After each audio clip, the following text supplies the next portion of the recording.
Je reconnais maintenant le député de Matane-Matapédia. Madame la Présidente, les agriculteurs ne sont pas convaincus par les propos du premier ministre. Partout au Québec, depuis des semaines, les agriculteurs se mobilisent avec leurs tracteurs. Ils ont manifesté à Rimouski, j'étais là, à Québec, à Clermont, à Lamalbé, à Bécomo et encore hier à Alma. L'agriculture est en crise. Oui, je l'ai dit ici, il faut le reconnaître. Même si le gouvernement ne veut pas le reconnaître, c'est pas juste une question de normes ou de conditions climatiques. La dette agricole a plus que doublé en 9 ans et ça a un impact majeur sur notre souveraineté alimentaire.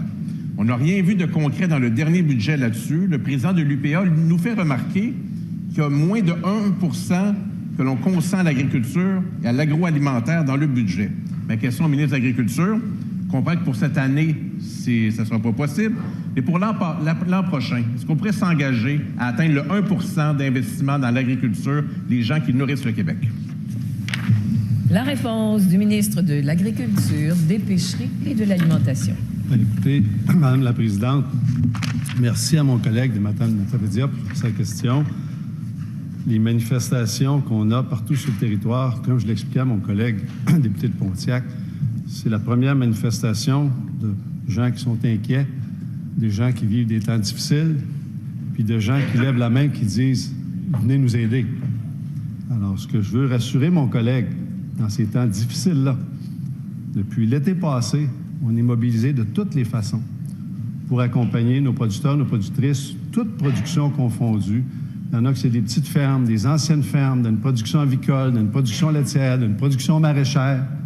Tu sais, il n'y a pas une ferme au Québec, là. On est mobilisé de toutes les façons, que ce soit par un fonds d'urgence, que ce soit par faire travailler au maximum les programmes de soutien de la financière agricole, que ce soit de travailler avec eux là, pour travailler sur la modernisation du programme d'assurance récolte, que ce soit pour les accompagner dans leurs demandes, pour venir réduire, si on veut, toute la question de la réglementation. Je veux dire à mon collègue, là, effectivement, c'est des temps difficiles.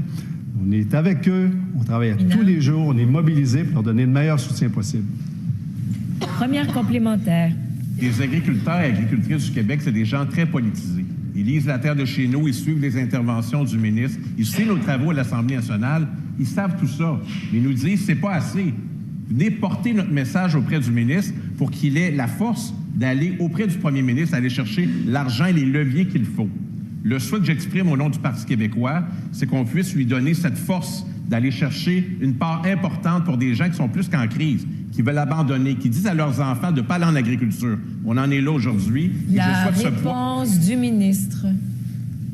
Ouais, je veux dire, si mon collègue a suivi l'évolution du budget du ministère de l'Agriculture depuis qu'on est en poste, il faut voir qu'il y a une croissance importante. Puis cette croissance-là aussi, Madame la Présidente, elle a été orientée vers des gestes très, très significatifs. On a parlé de la croissance des serres, toute la stratégie pour accroître l'autonomie alimentaire, la stratégie pour accroître l'achat par les institutions du Québec, le plan d'agriculture durable dans lequel il y a 119 millions depuis l'été 2022 pour accompagner les producteurs et les productrices qui améliorent leurs pratiques. Mais ceci étant dit, là, Madame la Présidente, c'est des temps difficiles en agriculture, c'est des temps difficiles, nos producteurs, nos productrices. Il y a de multiples enjeux. Soyez assurés qu'on est présent à tous les jours pour leur donner le meilleur accompagnement possible. Deuxième complémentaire. Madame la Présidente, le ministre est de bonne foi. Je le connais. Il travaille à aller chercher les meilleures mesures possibles, mais ils savent tout ça, les agriculteurs, c'est pas assez. Moi, mon souhait, c'est qu'il ait autant d'influence dans ce gouvernement pour faire des gains à l'agriculture que Jean Garon en avait dans le gouvernement de René Lévesque pour arriver encore aujourd'hui avec un souvenir qui dure pour les agriculteurs. C'est le souhait que j'ai pour lui. La réponse du ministre.